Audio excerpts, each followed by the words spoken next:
Bismillahirrahmanirrahim. Izin memulai kajian dengan mengucapkan salam. Saya doakan semoga yang menjawab salam dengan semangat Allah lunasi hutang-hutangnya. Ibu-ibu semangat sekali, amin ya. Assalamualaikum warahmatullahi wabarakatuh.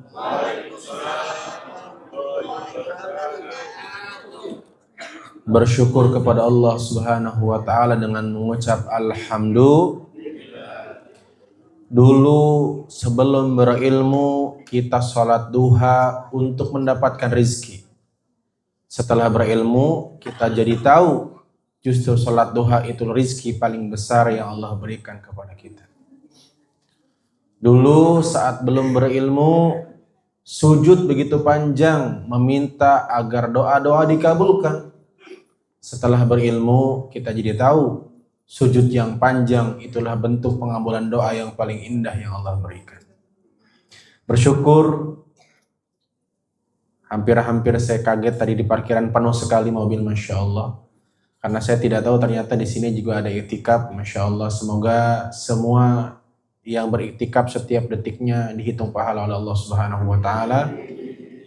Ya, dan jangan lupa meniatkan innamal a'malu binniyat. Ya, bedanya orang singgah dengan orang iktikaf di niat, jemaah. Sebagian ulama mengatakan walau kana muddah qasirah, seandainya ada orang singgah sedetik saja, jika dia niatkan iktikaf berpahala iktikaf. Walaupun sebagian ulama yang lain mengatakan kalau kita ingin mencontoh iktikaf Nabi iktikaf dimulai dari malam 21, pulangnya baru takbiran. Jadi tidaklah keluar Nabi dari masjid kecuali masuk malam 21 keluar takbiran.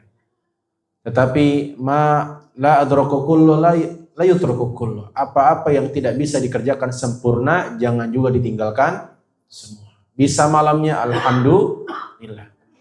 Ada sebagian jemaah yang mungkin siangnya masih bekerja karena tidak semua juga wira swasta gitu ya, ada juga yang masih bekerja, yang malamnya alhamdulillah. Bagaimana Ustaz kalau malamnya tidak bisa siangnya saja? Ini agak aneh ya.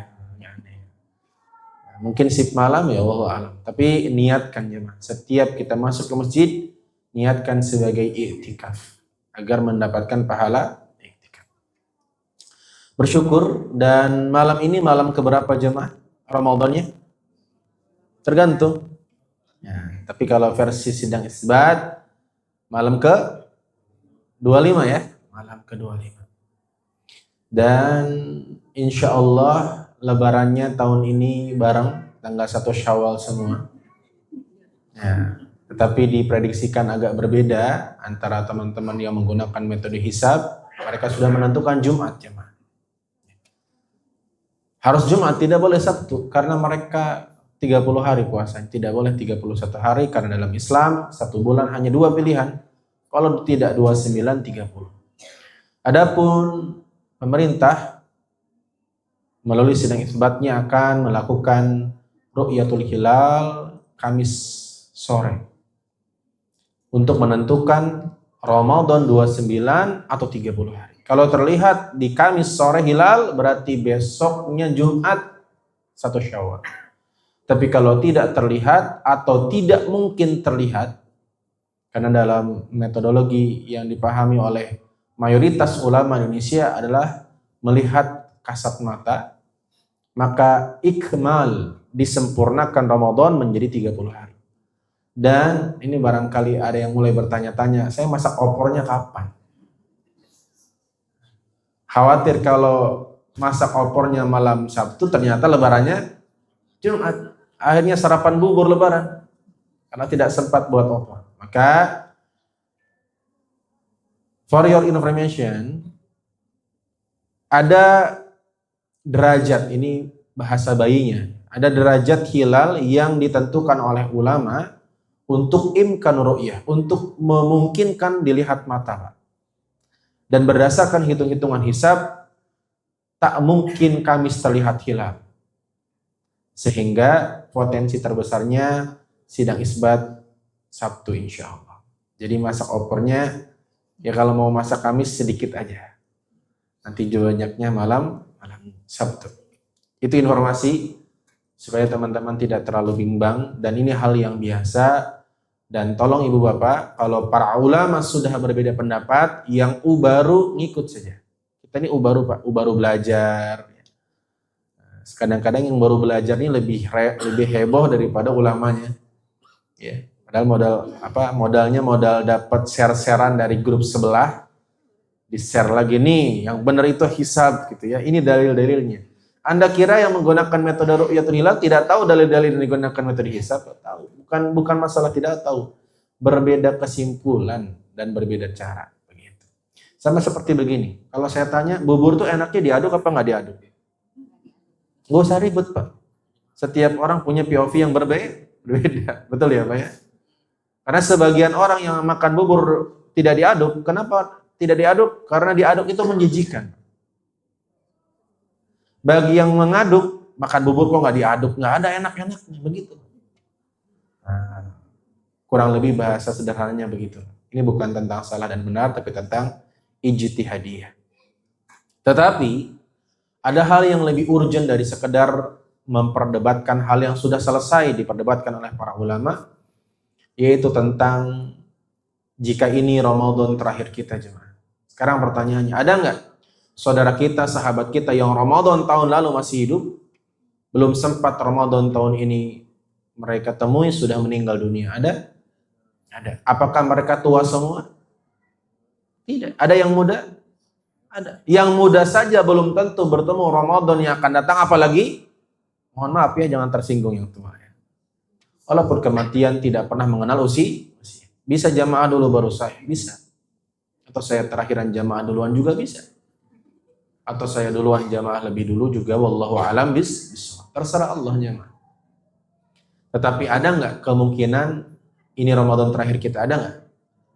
Ada. Berapa persen kemungkinannya? Sesuatu yang tidak diketahui berarti potensinya lebih dari 50%, Pak. Mungkin tidak orang yang hari ini sehat walafiat meninggal dunia bulan Syawal gara-gara terlalu banyak makan nastar. Bisa. Naik semua tensi. Makanya saya punya jamaah dokter, dia cerita, Ustadz, rumah sakit nih kalau bulan puasa sepi, cenderung pasien menurun drastis. Kenapa? Karena asupan makanan berkurang, penyakit juga berkurang. Tapi herannya per 1 Syawal, tanggal 2 Syawal, rumah sakit melonjak lagi. Maka hati-hati. 1 Syawal, Syawal artinya meningkat amalnya, bukan berat badannya. Syawal itu artinya meningkat, sesuatu yang menuju ke atas. Makanya setelah Ramadan kita lanjut bulan apa? Syawal. Syawal itu artinya menanjak, meningkat.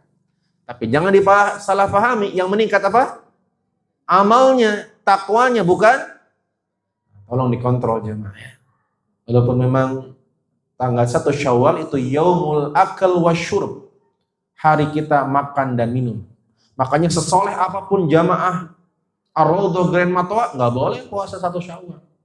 Ini saking solehnya, yang lain pada lebaran makan-makan. Pak Asep gak makan.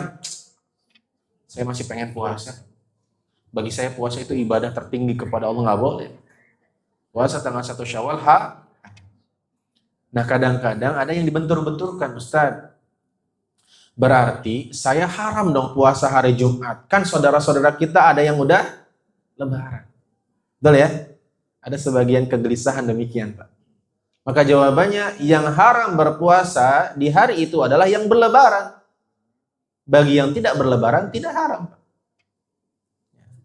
Jadi kalau teman-teman meyakini lebarannya Jumat, ya berarti teman-teman haram berpuasa. Karena Jumat itu bagi teman-teman 1 Syawal. Tapi bagi kita yang meyakini misalnya sidang isbat menghasilkan hari Sabtu, berarti Jumat masih Ramadan, masih wajib puasa. Gitu ya.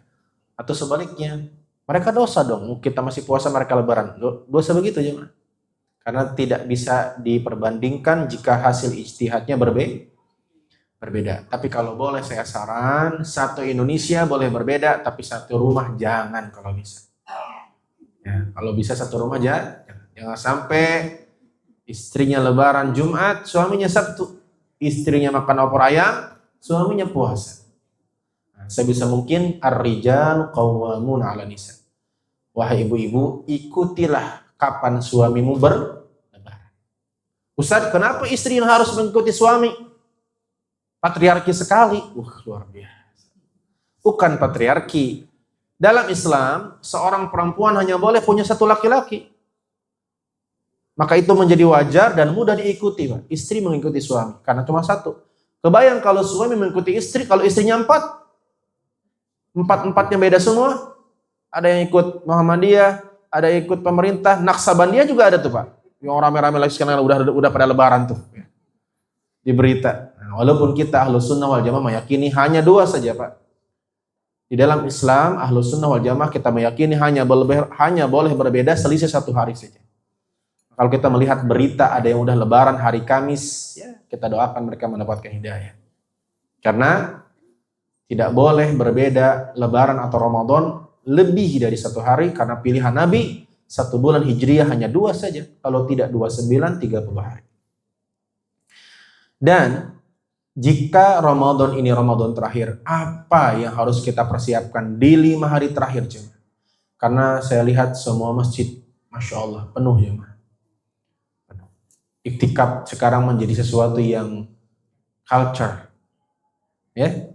Dan seingat saya, 10 tahun yang lalu, di mana saya iktikaf full 10 hari, saat belum punya banyak beban dalam kehidupan. Saya iktikaf full 10 hari, Pak. Itu cuma 3 orang, 2 orang.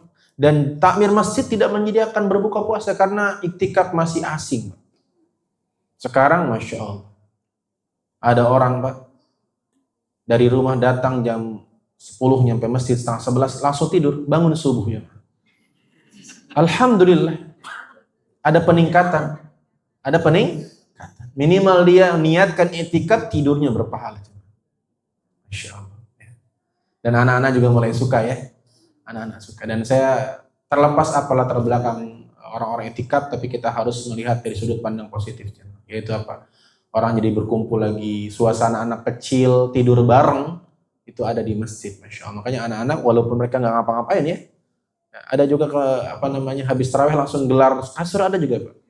Anak-anak tuh booking tempat. Tapi alhamdulillah disyukuri, minimal mereka hatinya terpaut dengan masjid. Maka jemaah, kalau ini Ramadan terakhir, pasti gambaran pikiran kita satu, ingin maksimal beribadah, betul? Sepakat gak? Kalau misalnya teman-teman, ya, kalau ada orang lah, jangan kita. Kalau ada orang didiagnosis penyakit langka, kata dokter perkiraan umurnya tinggal 2 kali 24 jam. Kira-kira orang itu sempat gak main bulu tangkis, Pak? Enggak sempat, full ibadah. Nah pertanyaannya, mahyal ibadah, apa itu ibadah? Ibadah itu apa sih? Ibadah itu ismun jami'un likulli ma yuhibbuhullah wa yardah min qaulin aw fi'lin adh-dhahirah wal batinah. Apa itu ibadah? Ibadah adalah satu kata yang mencakup segala hal yang Allah sukai dan Allah ridhoi, baik perkataan maupun perbuatan, yang zahir dan yang batin. Yang zahir dan yang batin.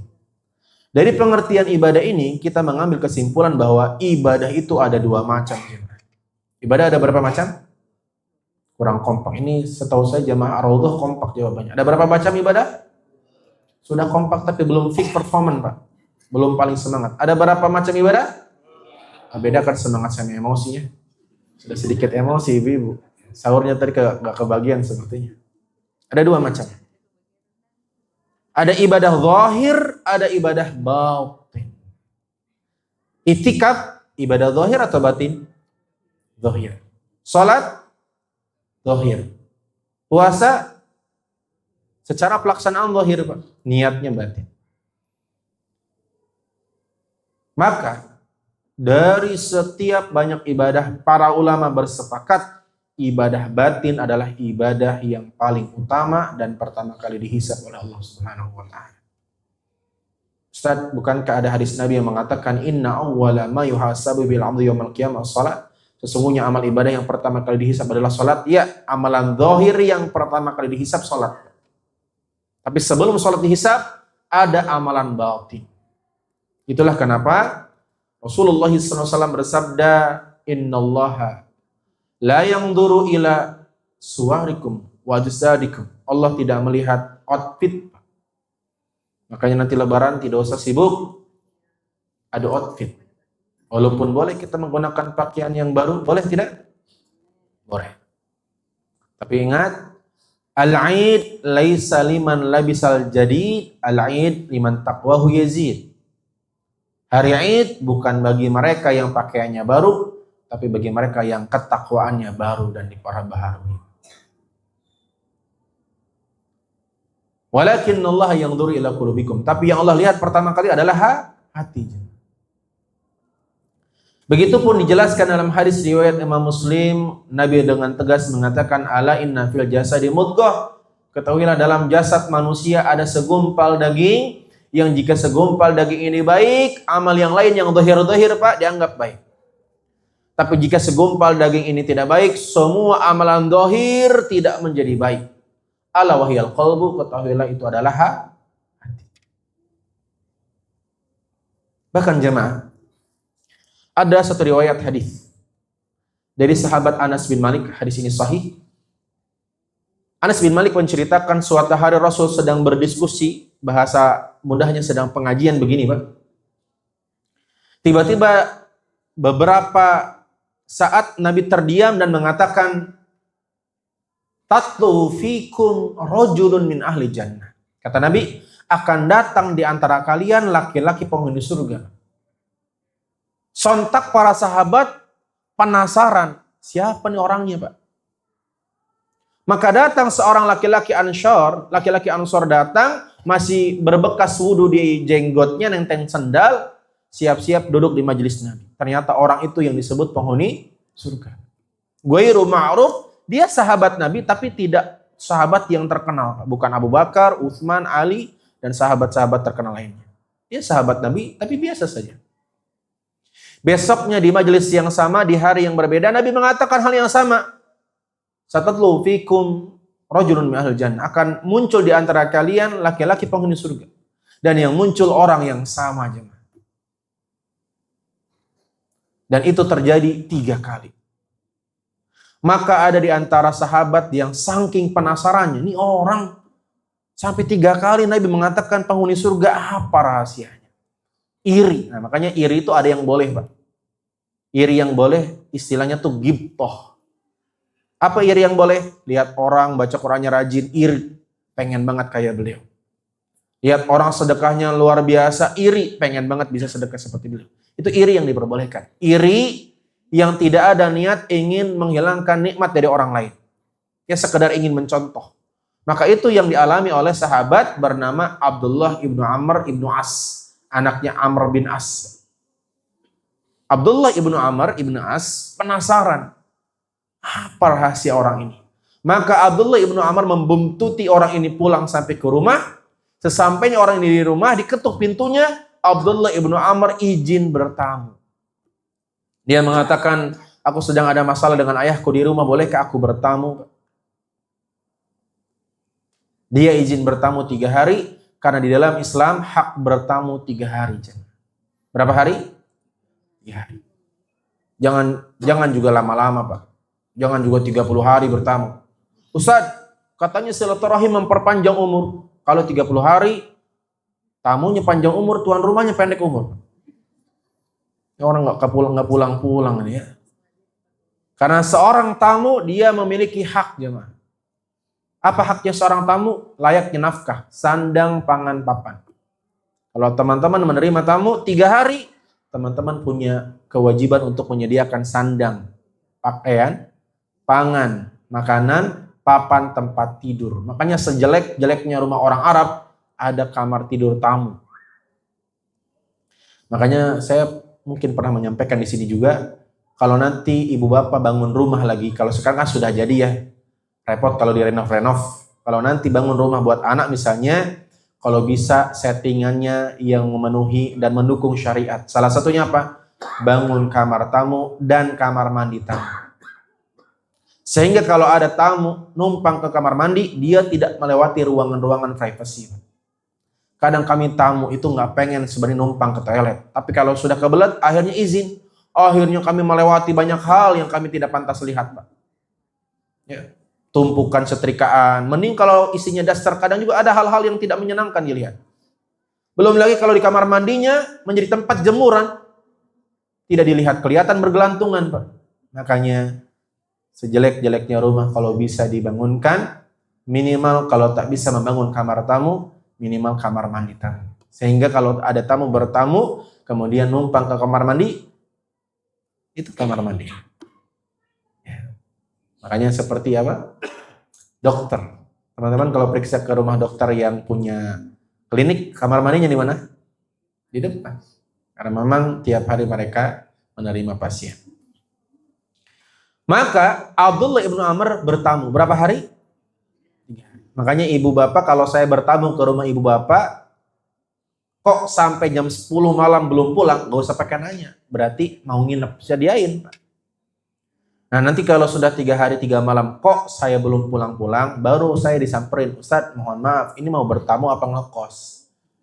Karena jatah bertamunya habis. 3 hari saja. Maka Abdullah ibnu Amr 3 hari bertamu dan mengamati. Abdullah ibnu Amr malamnya nggak tidur, Pak.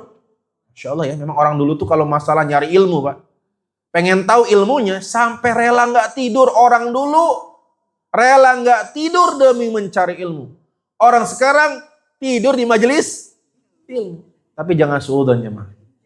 Jangan suudzon.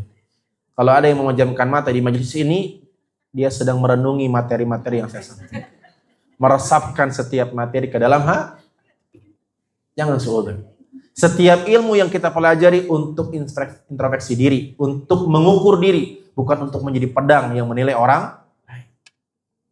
Makanya kadang-kadang Pak, ini jujur ya, fenomena pengajian itu kadang-kadang ada anomali, Pak.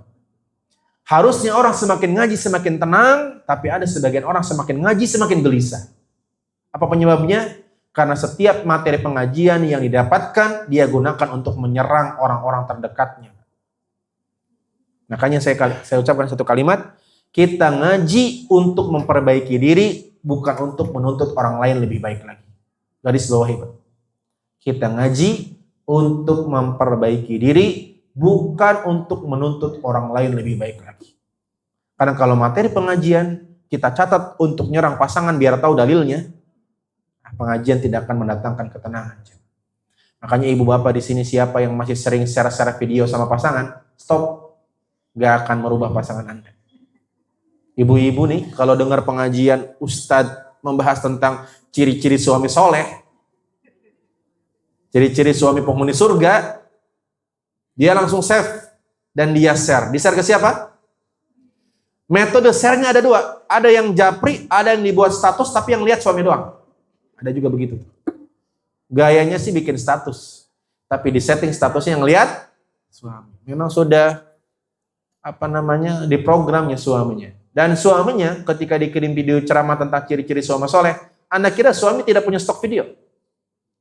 Dicarinya ciri-ciri wanita salihah, dikirimnya ke istrinya. Kalau begitu cara mainnya, dua-duanya tidak akan memperbaiki diri. Karena hidayah tidak ditempuh dengan cara menuntut. Oleh karenanya, 3 hari Abdullah ibnu Amr melihat dan ada sesuatu yang agak mengejutkan.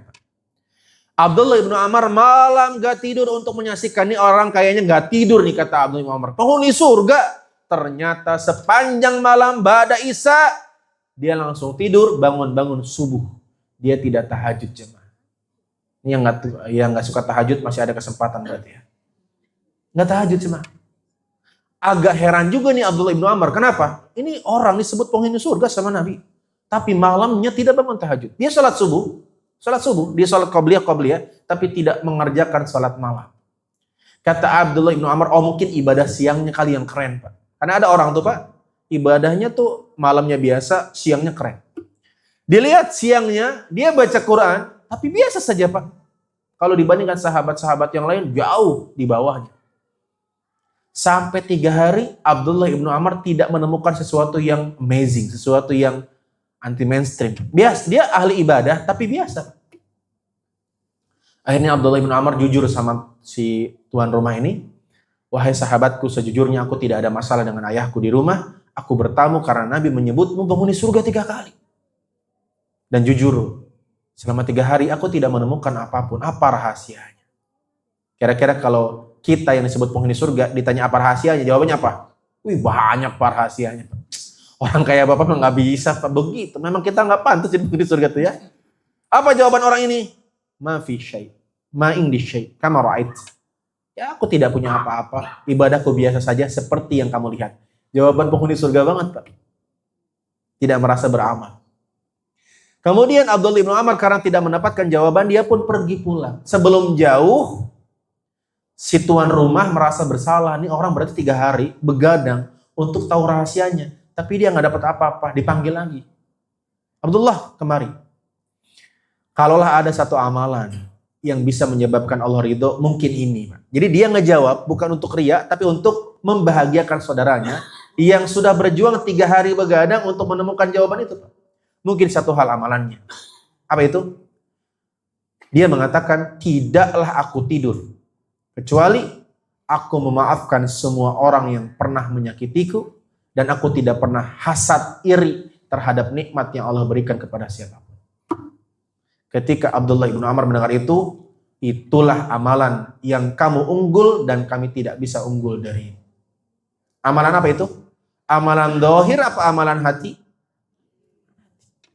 Bukan berarti dengan hadis ini ibu-ibu bapak-bapak tidak tahajud juga ya. Bapak-bapak bangunin ibu tahajud, nggak dengerin pengajian. Yang penting hati. Nggak begitu juga. Artinya, jangan sampai kita sholat malamnya rajin, tapi lupa mengkondisikan hati. Itu poin yang ingin saya sampaikan. Kadang-kadang juga ada tuh ya, yang penting kan perempuan tuh hatinya dulu dihijabin. Betul nggak? Saya bingung juga itu ya, nyari ukuran hijab hati tuh di mana? Ukurannya SL, M apa L? Dan lagian kalau hijab hati nanti kalau Anda ditilang nih ya sama polisi, gara-gara nggak pakai helm, terus jawabannya, Pak, yang penting hatinya dihelemin dulu begitu Pak. Kan nggak bisa. Artinya lain hal hijab, lain hal dengan urusan hati. Makanya ada orang yang suka apa ya? Logical fallacy Pak. Membandingkan mana yang lebih baik, perempuan berhijab tapi akhlaknya tidak baik atau tidak berhijab tapi baik. Itu tidak bisa diperbandingkan jemaah. Ya. Makanya ada satu pertanyaan. Yang pertanyaan ini ditanyakan kepada ulama dan jawabannya ulama banget. Seandainya yang ditanya bukan ulama, mungkin jawabannya tidak seindah ini. Seorang ulama ditanya begini, Syekh, aku punya 2 tetangga. Tetangga sebelah kanan rajin sekali ibadahnya, sangat spiritualis. Sebelum adzan dia sudah di masjid, tapi egois dalam kehidupan bermasyarakat. Kalau ada kerja bakti dia nggak pernah datang. Datangnya terakhir pas makan-makan aja. Tapi urusan ibadah mahdhah, ibadah ritual, dia paling rajin. Tapi mohon maaf, dia tidak suka menolong orangnya. Bahkan cenderung agak galak, Pak. Kami tetangga agak khawatir kalau ketemu beliau. Saking garang itu wajahnya. Sedangkan tetangga sebelah kiri, mohon maaf, tidak pernah saya lihat dia ibadah. Bahkan sholat Idul Fitri pun dia masbuk. Sholat Idul Fitri 1 tahun sekali masbuk dia. Ada kan yang begitu Pak? Dia datang dengan santainya, dilihat dari jauh, masih khutbah itu. Masih khutbah. Kalau Idul Fitri bukan masih khutbah, sudah khutbah. Ada juga Pak. Saya pernah sholat di Masjid Agung, di Masjid Kubamas. Kan memang dari luar ke dalam itu agak jauh Pak. Sudah khutbah itu khatib, ada banyak sekali orang-orang berdatangan, jalannya santai sekali. Dia gelar sajadah. Karena dia kira Idul Fitri seperti sholat Jumat. Khutbah dulu, baru sholat. Sedangkan Idul Fitri kalau sudah khutbah, sudah selesai sholatnya itu. Sholat Idul Fitri, masbuk, apalagi sholat yang lain. Tapi urusan sosial, luar biasa. Dia baik orangnya. Kita minjem duit tanpa ngomong, dia udah paham Ustaz, dia minjemin. Pokoknya kalau ada tetangga megang lutut, langsung ini duit ini. Kan orang kalau minjem duit ada kodenya Pak. Muji-muji, habis itu megang lutut, Pak sehat Pak. Lutut kanan 100.000, lutut dua-duanya 200.000. Baik sekali. Kalau kerja bakti dia koordinatornya. Pokoknya akhlaknya baik. Gimana menurut Syekh? Kalau jawaban orang awam, mesti jawabnya begini. Itu yang rajin sholat tapi akhlaknya buruk, percuma sholatnya. Kok sholatnya tidak nampak dalam kehidupan sehari-hari? Itu yang baik sama warga tapi nggak sholat, percuma hidupnya. Percuma dua-duanya. Kalau jawaban orang awam. Sedangkan ini ditanya kepada seorang ulama, ulama itu menjawab, Masya Allah. Bersyukur Pak, tetangga sebelah kanan dia rajin sholat. Walaupun dia galak. Seandainya dia tidak sholat, lebih galak dari itu. Itu tetangga sebelah kiri. Belum sholat aja udah baik akhlaknya. Apalagi kalau rajin sholat, saya yakin tambah baik akhlaknya. Masya Allah Pak. Artinya tidak ada kebaikan sekecil apapun yang tidak berdampak. Makanya kalau ada orang ngasih jahat padahal sudah sholat, berarti sholat itu mengurangi kejahatannya. Kalau tidak sholat lebih parah itu jahatnya. Kalau ada orang belum sholat akhlaknya sudah baik, apalagi kalau dia sholat Pak, dia akan tambah baik akhlak. Makanya kalau ibu bapak punya tetangga yang akhlaknya sudah baik, secara sosial sudah baik, doakan Pak, dia rajin ibadah. Karena dia udah punya modal utama. Karena kata Nabi, khairukum fil jahiliyah, khairukum fil Islam. Orang yang jahiliyahnya sudah baik, ketika Islam jauh lebih baik. Ya, makanya jawabannya indah. Kalau ada orang sholat tapi akhlaknya masih buruk, alhamdulillah dia masih sholat. Kalau tidak sholat, lebih buruk dari itu. Kalau ada orang akhlaknya baik tapi belum sholat, alhamdulillah dia akhlaknya baik. Apalagi kalau jadi nggak ada yang sia-sia. Ya. Maka ditemukanlah dari hadis Anas bin Malik tadi, Abdullah ibnu Amr mengatakan ternyata amalan hati lebih penting daripada amalan zahir. Dan ini yang paling penting.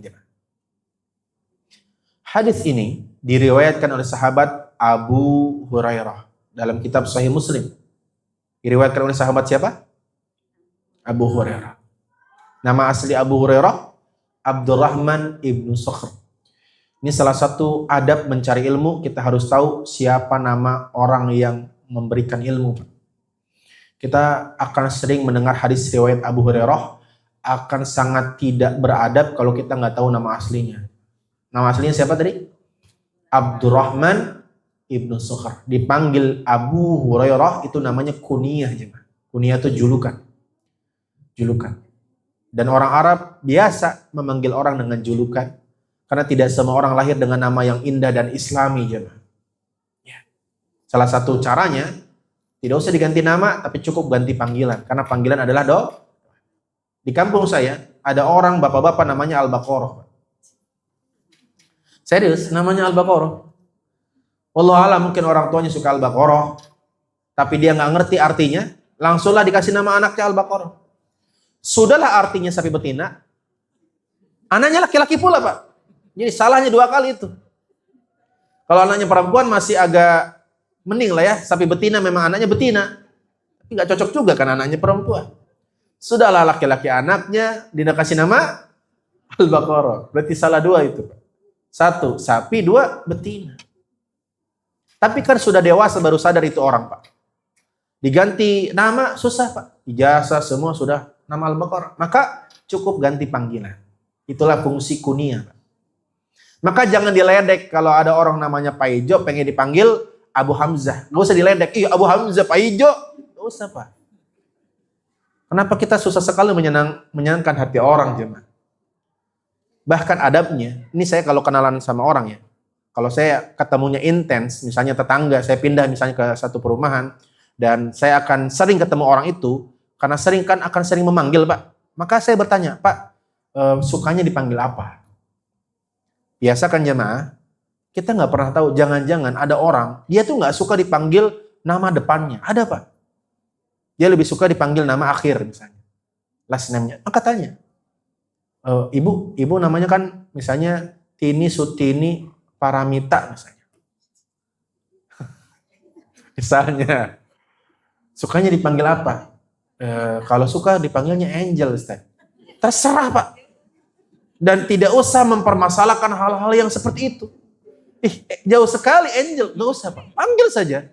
Dan itu tidak memberatkan lisanmu. Paham gak maksud saya jemaah? Kan ada tuh orang-orang yang mungkin waktu kecil, kan kita itu Pak diberi nama tanpa sepertujuan kita Pak. Betul tidak? Betul tidak? Ada di sini yang namanya atas izin Anda? Nggak ada. Kita dikasih nama dari dan jujur tidak semua kita 100% suka dengan nama kita. Bukan tentang bagus dan tidak bagus, apalagi anak sekarang Pak. Anak sekarang tuh jujur ya bukan main. Ayah, nama aku jelek sekali, kampungan begitu. Tuh anak gue katanya. Ya makanya ibu-ibu sekarang ngasih nama anak luar biasa, susah sekali dibaca. Itu guru-guru kalau baca sampai keseleo mulutnya. Iya, nama-nama anak sekarang lebih banyak huruf vokalnya Pak. Daripada huruf konsonannya, itu jadi pabelit kata orang Sunda tuh ya. Abu Hurairah dipanggil Abu Hurairah karena beliau, nah ini teman-teman mungkin yang pengen hijrah dan hijrah juga panggilannya boleh menggunakan beberapa cara. Yang pertama, kalau ibu-ibu, bapak-bapak pengen punya julukan, caranya adalah menisbatkan ke anak. Ini yang paling familiar, Pak. Kalau ibu-ibu ditambahi Ummu, bapak-bapak ditambahi Abu. Tinggal nisbatnya ke anak laki-laki biasanya. Ibu-ibu punya anak namanya Hamzah, berarti ibu-ibu panggilan islaminya Ummu Hamzah. Walaupun nama aslinya Tini. Ummu Hamzah kan lebih islami apa ya? Ummu Hamzah. Mau itikaf insya Allah. Jadinya kan fasih kalau dipanggil Ummu Hamzah. Kalau bapak-bapak, Abu Hamzah. Makanya kalau saya tanya, siapa nama suami Ummu Darda? Gak usah pakai mikir, Abu Darda. Mikir. Kan pasangan itu Pak. Siapa nama suami Ummu Darda? Abu Darda. Ummu Darda, ibunya si Darda. Berarti bapaknya si Darda siapa? Gak usah pakai mikir. Sama seperti siapa nama bapak Umar bin Khattab? Khattab, gak usah pakai mikir. Khattab kan namanya nempel di situ Pak. Bintu artinya putra dari Umar bin Khattab. Sekarang saya tanya. Ada wanita sangat soleha namanya Ummu Sulaim. Siapa suaminya? Sulaim. Masya Allah, sejarahnya luar biasa ya. Pengetahuan sejarah Jamaah Raudhah luar biasa. Jarang-jarang loh orang tahu loh ya. Luar biasa. Maka ibu-ibu, bapak-bapak boleh. Misalnya Pak Asep punya anak namanya Muhammad, berarti Abu Muhammad. Tapi kadang-kadang kita tidak semua diberikan izin punya anak. Ada juga yang masih pejuang garis 2. Kan nggak bisa Pak. Maka nisbatnya ke bapak. Dengan cara perempuan ditambahi bintu, laki-laki ditambahi ibnu. Contoh Ibnu Abbas. Itu nama aslinya Abdullah. Maka kenapa diberi julukan Ibnu Abbas? Karena lebih terkenal bapaknya dibanding anaknya. Ibnu Abbas. Kayak kalau kita ketemu anak kecil nih. Siapa nih? Anaknya Pak Robi. Tapi kan dia punya nama kan? Gak penting, pokoknya dia anaknya Pak Robi. Nah itu dalam bahasa Arab ditambahi Ibnu Rabbi. Nah, kalau Ibnu Abbas, nama aslinya Abdullah. Nah, teman-teman juga bisa. Kalau bapak saya namanya Saifullah, berarti saya julukannya Ibnu Saifullah. Kalau anak, Abu Haunan. Istri saya Ummu Haunan. Kalau ke bapak, Ibnu Saifullah. Kalau perempuan, Bintu Saifullah. Ustadz, nama bapak saya juga tidak mendukung untuk kuliah. Tidak juga mendukung. Ya, terlalu Sunda namanya. Terus bagaimana nasib saya? Anak belum ada, bapak juga tidak Islami namanya. Maka ada cara yang ketiga, yaitu dengan habit, kebiasaan. Nah inilah kunyah Abu Hurairah. Abu Hurairah, Abu artinya bapak, Hurairah kucing kecil. Bukan berarti sahabat ini melahirkan kucing. Dia dipanggil dengan cara yang ketiga, yaitu dinisbatkan dengan kebiasaan. Nah ini bisa semua orang Pak.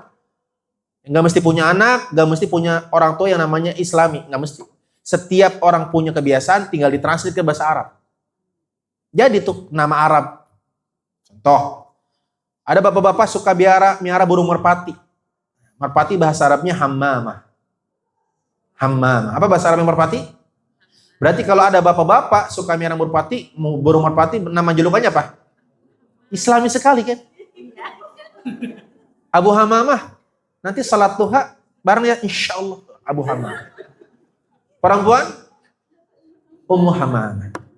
Ustadz, tapi saya tidak suka miara burung merpati. Sukanya apa? Saya sukanya belanja. Ummu Tijarah. Ummu Tijarah. Sini kayak sepertinya banyak yang dipanggil Ummu Tijarah ya. Nah, jadi kalau ada ibu-ibu suka belanja itu Bu jual beli namanya Tijarah.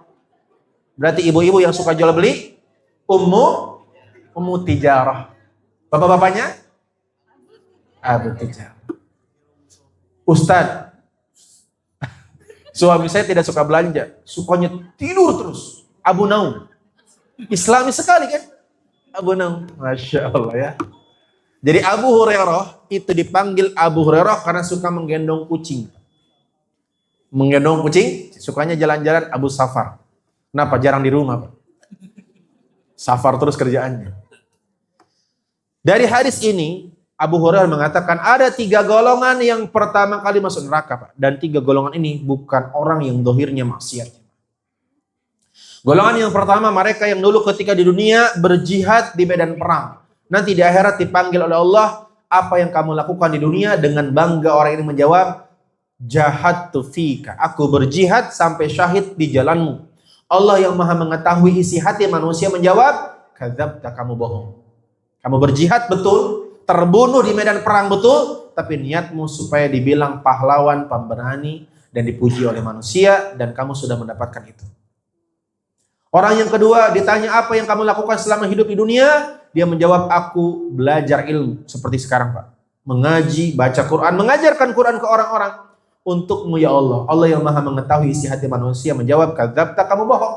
Kamu baca Quran, liyuqal annaka qari, supaya dibilang ahli Quran, supaya dibilang bagus bacaannya, dan kamu sudah mendapatkan pujian yang kamu harapkan. Orang ini pun dilempar ke neraka. Orang yang ketiga, orang yang ahli sedekah, Pak. Sedekahnya luar biasa, sedekah paginya 1 juta tiap pagi, tapi dia pun sama, Allah mengatakan, kadzabta, kamu bohong. Kamu sedekah bukan untuk mencari ridhoku, tapi untuk dibilang dermawan. Pertanyaannya, dari 3 orang ini, secara dohir mereka baik semua tidak? Apa yang salah dari mereka? Batin. Inilah kenapa jika ini Ramadan terakhir, 5 hari terakhir ini, selain ibadah dohir yang kita giatkan, ada ibadah hati yang harus kita fokuskan. Karena waktunya terbatas, kita bahas satu saja.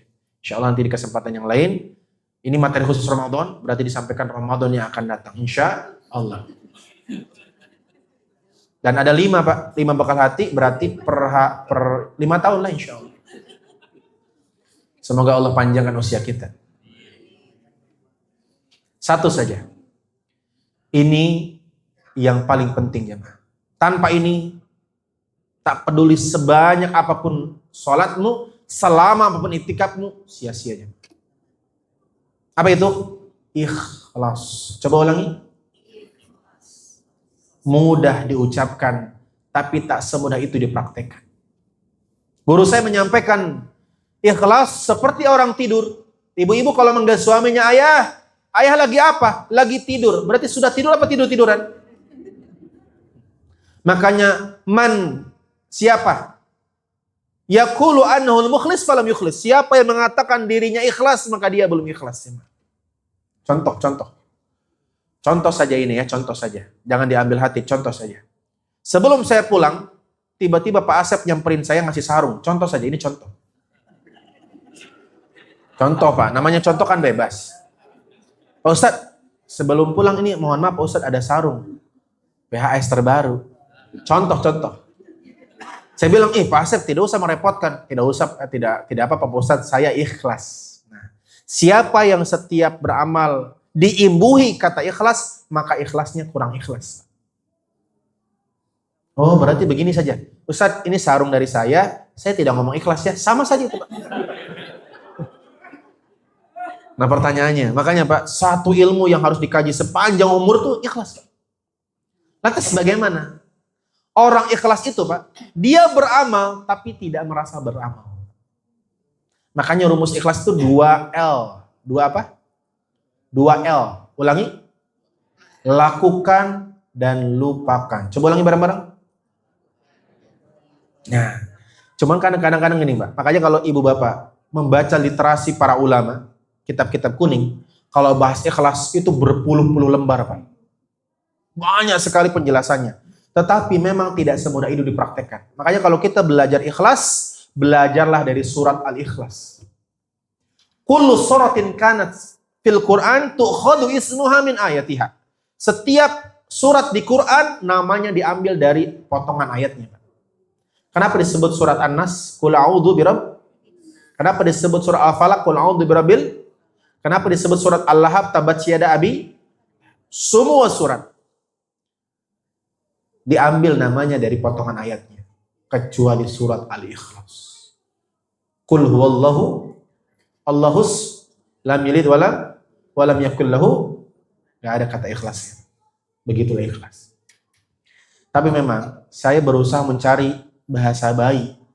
Simplifikasi apa sih ya penjelasan yang mudah dipahami orang sehingga dia tuh tahu gambaran ikhlas itu seperti apa. Nah, begini gambarannya, Pak. Karena waktunya terbatas. Waktu sholat syuruk jemaah, ini saya sampaikan karena banyak orang salah paham. Kata Nabi, man sholat subha fi jamaatin. Siapa yang sholat subuh berjamaah? Anda tadi sholat subuh berjamaah ya? Thumma qa'ada, kemudian duduk gak langsung pulang. Hatta tatlu asyamsu, sampai terbitnya matahari. Kemudian dia sholat 2 rakaat, ka'ajru hajjin tamah. Dia mendapatkan pahala haji sempurna. 4 syaratnya Pak, mendapatkan pahala haji sempurna. Sholat subuh berjamaah, duduk gak pulang, zikir sampai matahari terbit. 4 syaratnya. Ulangi. Sholat subuh berjamaah, terus duduk. Makanya jangan berdiri Pak, duduk. Hadisnya duduk. Maksudnya gak boleh pulang. Duduknya sampai kapan? Sampai terbitnya matahari, terus habis terbit matahari apa? Nah, sholat syuruk itu sholat duha di awal waktu Pak. Ketika matahari terbit itu masih waktu haram sholat. Waktu sholat itu 15 menit sampai 20 menit setelah terbit. Karena sholat duha itu ketika matahari bayangannya setonggak. Berarti matahari sudah bergeser. Makanya ketika terbit berarti itu pertanda matahari sudah nongol, sudah punya bayangan begitu. Nah, kejar sampai bayangannya setonggak, itulah waktu sholat duha. Makanya sholat syuruk itu sholat duha di awal waktu. Tidak ada sholat setelah subuh kecuali sholat duha. Kenapa diistilahkan sholat syuruk? Karena itu sholat duha di awal waktu. Makanya sholat duha itu dibagi 3 waktu Pak. Sholat duha untuk mendapatkan pahala haji harus di awal waktu dengan syarat tadi. Pahala haji itu. Sholat duha di pertengahan waktu 9 sampai jam 10 pagi itu sholat duha untuk sedekah sendi Pak. Sedekah apa? Sendi. Setiap kita punya sendi yang harusnya disedekahi. Kalau pakai duit mahal Pak. Pakai sholat duha 2 rakaat cukup mewakili semua sedekah sendi. Duha di akhir waktu jam 11-an ke atas, jam setengah 11 lah, itu sholat duha untuk menjadi wasilah Allah mudahkan rezeki. Makanya boleh nggak sih habis sholat syuruk nanti jam 9 sholat duha lagi? Boleh Pak. Sholat duha itu seperti sholat malam. Waktu sholatnya sepanjang malam. Makanya bapak-bapak sholat tarawih nggak habis isya. Itu qiyamul, itu sholat malam bukan?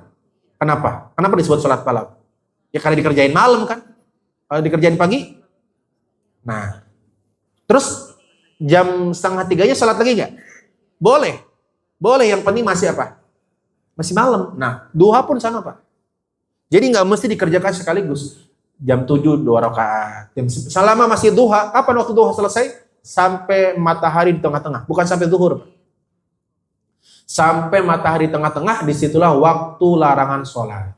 Jadi ada 3 waktu larangan sholat.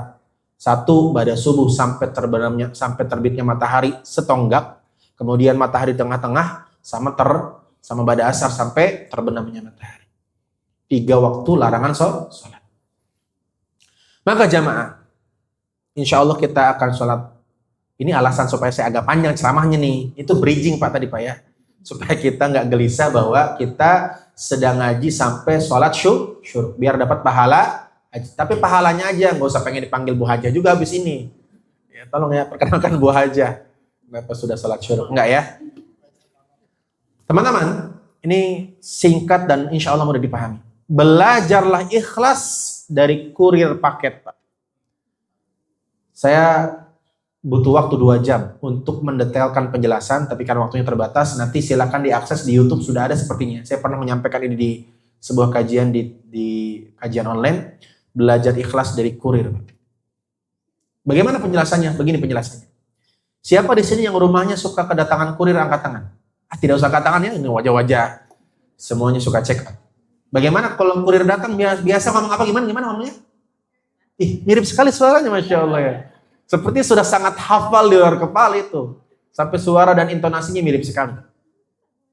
Ketika kurir datang ke rumah, dia panggil paket, kemudian ibu-ibu ngomong, taruh aja Mas depan pintu, dan ibu-ibu nggak keluar. Pernah begitu?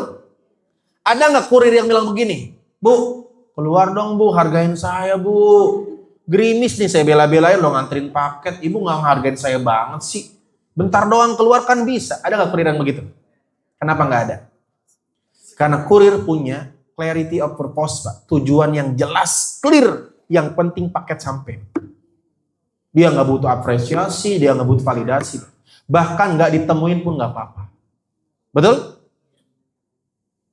Betul tidak? Pernah ketemu kurir yang haus validasi? Bu, astagfirullahaladzim, Bu. Ini gerimis loh, saya bela-belain loh nganterin paket. Keluar sebentar, kenapa sih, Bu?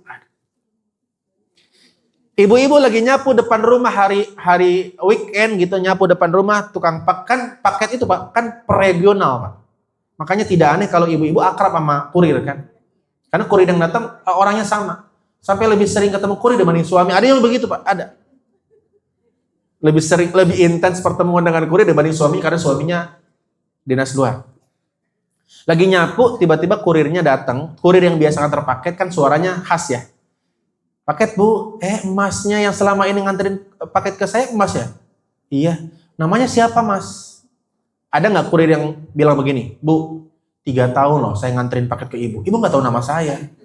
Astagfirullahaladzim, Bu, nggak menghargain banget sih Bu jadi orang. Ada nggak kurir yang begitu? Terus karena Anda nggak tahu nanyanya, nggak tahu namanya, kan Anda nanya ya, Mas, namanya siapa sih? Ada nggak kurir yang jawab begini? Hamba Allah. Ada gak? Ada tidak? Makanya Pak, tren menulis hamba Allah dalam kebaikan itu tidak ada di zaman sahabat. Kita mengenal sejarah hebat. Abu Bakar setengah 100% harta. Umar sedekah 50% harta. Karena apa? Terang-terangan jemaah. Karena mereka clear, hatinya clear. Disebut tak terbang, tak disebut tak tumbang. Makanya hati-hati Pak. Iblis itu pintar banget. Ketika kita nyumbang menulis hamba Allah, itu belum selamat hati kita. Kenapa? Karena panitia tahu itu siapa hamba Allah. Ria ke 1 orang sama dengan ria ke 1 juta orang.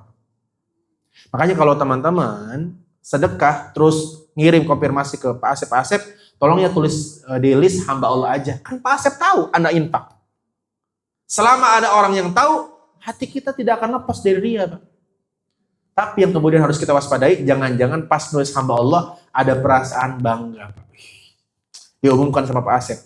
Alhamdulillah sumbangan kita sampai tanggal 25 Ramadan. Yang pertama dari Pak Ahmad 5 juta, dari Bu Dewi 2 juta, dari hamba Allah 7 juta. Yang hamba Allah nyeletuk.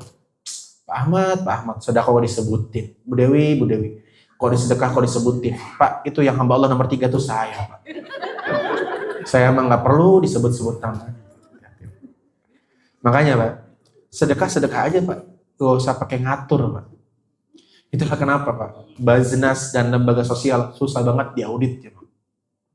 Kebayang nggak kalau semua yang memberikan dana sosialnya hamba Allah, gimana auditnya Pak? Pak Asep hamba Allah, saya hamba Allah. Pak Asep 1 juta, saya 1 juta. Saya tulis 1 bisa nggak Pak? Saya tulis 1 cukup hamba Allah. Pak Asep nyangka itu duit dia, saya nyangka itu duit saya Pak. Sedekah mas sedekah aja. Yang harus diperbaiki hatinya, Pak, bukan cara penulisannya. Saya pernah menggalang dana untuk Palestina. Ini curhat seorang aktivis filantropi, Pak. Saya bilang begini, Bu, boleh nggak saya tulisnya bukan hamba Allah? Karena nanti pas laporan saya agak susah nih mendeteknya udah masuk semua belum? Karena semua hamba Allah kan. Boleh nggak gini aja Bu? Saya tulis Umu, terus anak ibu yang paling tidak dikenal. Misalnya Umu siapa? Yang penting saya tahu ini ibu, dan orang nggak tahu ini ibu. Kan itu kan tujuannya hamba Allah kan? Dia nggak mau Ustaz. Saya maunya hamba Allah. Kan berarti kan ada sesuatu yang substansinya bergeser Pak. Kalau memang substansinya yang penting Ustaz boleh tahu, yang lain nggak tahu, berarti tulis nama apapun. Yang penting saya tahu, orang nggak tahu Pak. Tapi orang hari ini kalau tidak ada embel-embel hamba Allahnya seolah-olah tidak ikhlas. Tidak begitu cara mainnya Pak. Hati-hati. Makanya sedekah-sedekah saja yang harus kita perbaiki adalah niat. Seperti kurir. Bagaimana caranya? Cara memahaminya, beramalah sebagai perantara, bukan sebagai pelakunya. Dan jujur ini sulit jemaah. Jemaah, kalau ada kurir paket, tadi ya, hantarin paket walaupun nggak ditemuin, kita nggak ke rumah, marah nggak tukang paketnya? Kenapa? Tujuan dia satu kan? Yang penting paketnya sampai. Tapi kalau takmir Masjid Ar-Raudhah, bagi-bagi sembako ke warga-warga kurang beruntung di luar sana. Oke, rombongan pakai seragam nih, Masjid Ar-Raudhah. Baju DKM Masjid Ar-Raudhah. Terus kita ngasih paket sembako senilai 1 juta misalnya. Ada baju lebarannya. Diketuk pintunya. Assalamualaikum, waalaikumsalam. Mohon maaf siapa? Ini kami dari Masjid Ar-Raudhah ingin mengantarkan paket lebaran senilai 1 juta. Taruh aja mas, depan mas. Kira-kira Pak, hati kita biasa-biasa aja apa langsung di blacklist nih orang dari... Nah, itu loh Pak maksud saya Pak. Kalau memang tujuannya paketnya sampai, ya udah jawabannya udah benar Pak. Kenapa? Praktis, karena perempuan tuh Pak harus pakai hijab dulu. Saya pernah Pak mengalami sendiri. Ngasih paket, waktu itu zakat fitrah kalau tidak salah malam-malam saya bagikan. Itu karena saya ketuk, dia keluar seadanya Pak. Astagfirullahaladzim Pak. Benar-benar seadanya, untung nenek-nenek. Ya untungnya saya tidak tertarik begitu Pak. Artinya kalau kita memberikan kebaikan, asal kebaikannya sudah terima, selesai Pak. Karena kita cuma kurir aja. Jadi pahami? Yang kedua, berbuat baiklah seperti driver online. Bagaimana cara menjelaskannya begini? Ibu bapak mau ke sebuah tempat, pesan misalnya katakan Grab atau Gojek. Ketika ibu bapak order, apakah tahu drivernya siapa? Tahu atau tidak? Bisa nggak kita request driver? Tono, nggak bisa Pak. Driver jenis request jenis kendaraan masih bisa. Ada yang besar, ada yang kecil, ada yang penumpangnya 4, misalnya 6 bisa. Tapi kalau driver nggak bisa, betul ya? Dan ketika ibu bapak order, itu notifikasinya muncul di satu handphone driver atau banyak? Banyak Pak. Di beberapa handphone driver sekitar kita. Dan yang mengambil, itulah yang jadi driver yang mengantarkan kita. Betul ya? Maka prinsip berbuat baik seperti mereka. Jangan pernah ada perasaan atau kalimat yang muncul, kalau bukan aku, hati-hati. Ini suami nih ya, mohon maaf ya. Kita sama-sama laki-laki Pak. Kadang-kadang suka muncul egosentris. Kalau lagi marah bilang begini, Mama tuh gak boleh kayak gitu. Kalau bukan aku yang nafkain, jawab Bu, orang lain yang nafkain. Begitu Pak, orang muslim begitu Pak. Karena kalau ada driver gak mau nganterin kita, apakah kita tetap sampai ke tempat tujuan? Tetap driver lain yang nganterin Pak. Kebaikan itu seperti notifikasi yang muncul di hati orang beriman. Tidak semua action Pak. Betul tidak? Tapi jangan salah. Orang itu tetap akan dibantu oleh orang lain yang mengambil potensi kebaikan itu. Paham maksud saya Pak? Jadi jangan ada perasaan kalau kita nggak bantu, dia tidak terbantu. Enggak. Dia sudah ditakdirkan terbantu. Keinginannya dimunculkan di beberapa hati orang. Notifikasinya muncul di beberapa hati orang. Makanya pernah nggak kita lewat gitu tiba-tiba muncul pengen ngasih gitu ya, tapi nggak ngasih. Pernah nggak? Bukan pernah, sering kan? Ya kan? Nah itu berarti notifikasinya tidak diambil Pak. Tapi orang itu tetap dikasih Pak. Sama orang yang ngambil itu. Paham maksud saya? Maka kalau kalian tidak membantu saudaramu tetap dibantu oleh orang lain yang Allah kirim dalam hidupnya. So jangan pernah merasa berjasa dalam hidup orang Pak. Karena setiap kita berbuat baik, kita sedang jadi apa? Perantara kebaikan yang Allah kirim ke orang itu. Dan namanya kurir. Kurirnya sakit, paket kita sampai nggak Pak? Sampai, kenapa? Karena ada kurir yang lain jemaah. Betul tidak? Nah kini ini kurir aja. Lah begitulah gambaran ikhlas secara sederhana. Oleh karenanya, kalau kurir datang kita bilang makasih nggak? Kurirnya datang kita bilang makasih nggak? Bilang makasih. Tapi ada orang yang harus lebih layak mendapatkan terima kasih. Siapa? Yang ngirim paketnya. Paham? Bisa dipahami maksud saya? Berarti sekarang pertanyaannya, yang ngasih uang belanja suami apa Allah sebenarnya? Allah. Suami apa? Iya, bahasa kita apa tadi? Kurir. Jadi terima kasih sama kurir, tapi jangan lupa terima kasih sama yang ngirim. Karena kalau yang ngirim nggak ada kurir. Tapi jangan juga panggil kurir di sini.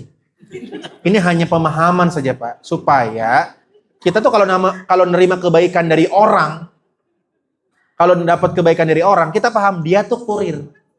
Kurir bisa hilang, selagi masih ada yang ngirim, paket tetap datang. Makanya jangan pernah jadi istri yang takut suaminya meninggal. Suami itu kurir Pak. Betapa banyak kurir-kurir meninggal, kecelakaan, sakit, paket sampai Pak. Karena akan terus ada regenerasi kurir Pak. Betul? Tapi kalau nggak ada yang ngirim, walaupun kurirnya nganggur, nggak akan sampai paket Pak. Kenapa? Yang penting pengirimnya masih ada. Siapa pengirimnya? Allah aja. Sedangkan semua orang yang berbuat baik kepada kita kurir. Kita layak berterima kasih kepada mereka, tapi lebih layak berterima kasih sama yang ngirim. Itu yang saya lakukan, Pak. Ya, banyak sekali jamaah nih, ini 5 hari sebelum Lebaran, banyak sekali paket ke rumah saya. Dari berbagai masjid pengajian saya. Saya nggak tahu Ar-Raudhah ngirim apa nggak tahu, saya nggak tahu. Jadi ini saya contoh saja, Pak. Banyak hampers di rumah saya, Pak. Nah, setiap saya bilang begini, kan yang sering nerima kan istri saya, Pak. Karena yang sering di rumah istri kan. Sayang, setiap paket tolong jangan lupa foto sebelum unboxing. Karena ada beberapa paket yang mungkin makanan kayak kemarin dapat rendang dari Padang, Pak. Rendang dari Batu Sangkan kan harus dibuka cepat. Tapi saya bilang foto dulu. Kenapa? Karena saya tahu yang ngirim siapa. Maka setelah dipoto, saya sampai ke rumah, saya lihat, oh yang ngirim ibu ini. Saya bilang, ucapkan terima kasih ke kurir, tapi jangan lupa terima kasih sama yang ngirim. Karena seringkali kita terima kasih sama kurir, tapi lupa terima kasih sama yang ngirim. Sampai yang ngirim tersinggung, besok nggak ngirim lagi, kurirnya nggak datang lagi. Jelas? Ya. Semoga ini bisa jadi pelajaran untuk menjadi kurir-kurir kebaikan. Ya. Selagi Allah Subhanahu Wa Taala mengirim kebaikan, kurirnya bisa siapa aja. Makanya betul nggak ya? Ada nggak seorang perempuan yang suaminya meninggal tapi masih dapat rezeki? Ada nggak? Banyak, Pak. Berarti suami siapa? Kurir. Jadi nggak usah overthinking, Ustaz. Kalau suami saya meninggal mendadak gimana ya, saya sedih banget karena ibu cinta. Bukan. Tapi saya kan ibu rumah tangga. Penghasilan saya sumber satu-satunya dari suami. Kalau suami meninggal mendadak sedangkan dia nggak seorang pengusaha gimana? Gak usah takut tuh, Pak. Betapa banyak single mom yang Allah berikan kecukupan dalam rezeki. Allah kirim kurirnya lewat siapa, Bu? Lewat anaknya sukses. Makanya mohon maaf, Pak, ya, Pak. Ini nasihat untuk bapak-bapak. Jangan merasa berjasa dengan nafkah yang bapak-bapak berikan sama istri. Ada bapak-bapak kalau marah, kamu tuh ya, itu kalau kamu tuh pakai skincare bedak, siapa yang beliin? Kalau bukan aku yang beliin, kamu nggak bisa pakai skincare. Kata siapa? Banyak janda-janda cantik-cantik pakai skincare, mereka nggak ada suaminya mereka. Betul tidak? Nggak juga, Pak. Artinya, selagi Allah ngasih rezeki, kurir bisa siapa aja. Gak juga, Pak. Ada juga yang memang, saya pernah punya jamaah, ini real story. Sebagai penutup supaya kita betul-betul menghujam ke dalam hati pemahamannya, ibu-ibu ini sempat hampir depresi, Pak. Jadi pasien psikiater gara-gara suaminya meninggal mendadak pas COVID di angkatan pertama. Kan COVID itu ada beberapa angkatan, Pak. Ada beberapa batch gitu ya. Nah, ini batch pertama, dia shock sekali Pak, karena suaminya sehat walafiat tiba-tiba meninggal dan pengusaha yang nggak punya uang pensiunan, dia semuanya active income. Suaminya meninggal, semuanya terputus, kolab hidupnya. Jadi pasien psikiater, berobat, ikut kelas saya punya kelas spiritual healing di hotel, dia ikut, alhamdulillah dia rilis, dia bisa percaya dengan Allah lagi, dia yakin bahwa selagi yang ngirim masih ada, kurir bisa berganti, hidupnya bertumbuh, Pak. Sekarang jadi distributor terbesar skincare di Depok. Pas ketemu saya, glowing banget sekarang. Dan dia bilang, Ustadz, saya tidak pernah membayangkan finansial saya bisa semapan sekarang. Padahal dulu pas punya suami, tidak semapan sekarang. Pelajarannya maksudnya bukan suaminya hilang, bukan. Pelajarannya, jangan takut kehilangan kurir. Iya, takutlah kehilangan Allah. Artinya kita bergantung hanya kepada Allah. Dan bergantung kepada Allah salah satunya dengan cara ikhlas, berharap hanya kepada Allah. Fa idza faragta fansab wa ila rabbika farghab. Dan insyaallah kita bahas 4 pembahasan sisanya di kesempatan yang akan datang. Semoga Allah pertemukan kita dengan Ramadan yang akan datang, karena waktunya sudah sangat siang, tidak ada pertanyaan ya. Insyaallah, karena sudah banyak pertanyaan dalam kehidupan yang harus kita selesaikan. Dan semoga bermanfaat. Aku qouli hadza wa astagfirullah. Assalamualaikum warahmatullahi wabarakatuh.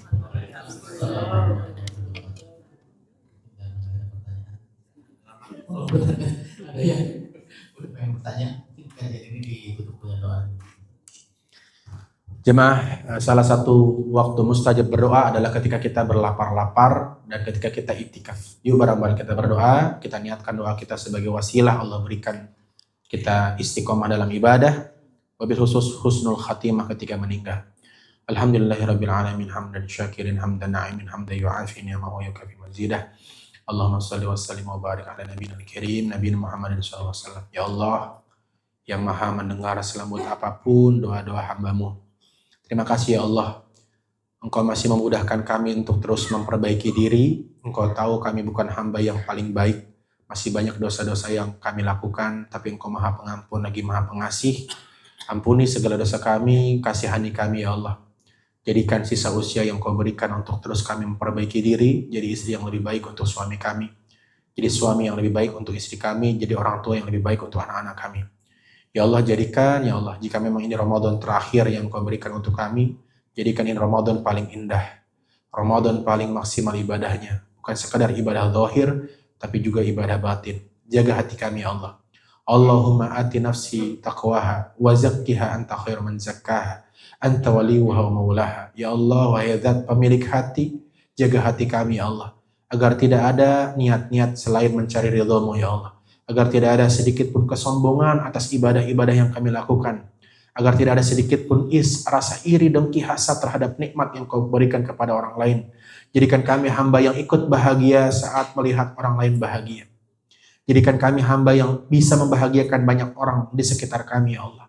Jadikan kami orang-orang yang bermanfaat, orang-orang yang ketika meninggal diiringi tangisan karena kehilangan orang-orang yang melakukan kebaikan.